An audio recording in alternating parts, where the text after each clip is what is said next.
ఈ రోజు నేను మా అమ్మగారి దగ్గర బూరెలు ఎలా వేయాలో కోచింగ్ తీసుకోబోతున్నా.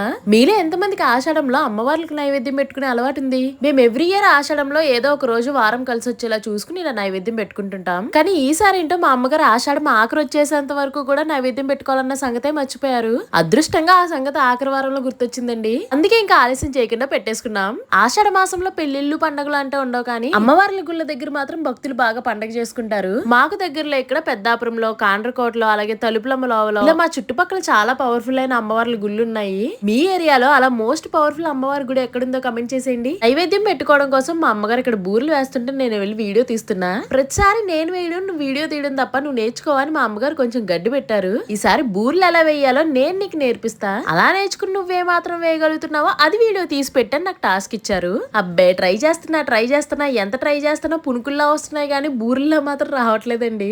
ఎంతైనా మన అమ్మలకి చేయి తిరిగినంతగా మనకెక్కడ తిరుగుతుంది. కింద మీద పడ్డా కూడా బూరెలు రౌండ్ గా రాకుండా రకరకాల షేపులు వచ్చేస్తున్నాయి. ఎందుకు వచ్చిన గోళ్ళమ్మ, సగం నేర్పించావు కదా, మిగిలింది నెక్స్ట్ టైం నేర్చుకుంటాను లేని మా అమ్మగారి చేతికి అప్పు చెప్పేసా. మళ్ళీ అన్నట్టు మీలో ఎంతమందికి బూరెలు వేయడం వచ్చో కమెంట్ చేసి పనిలో పని సబ్స్క్రైబ్ చేసేయండి.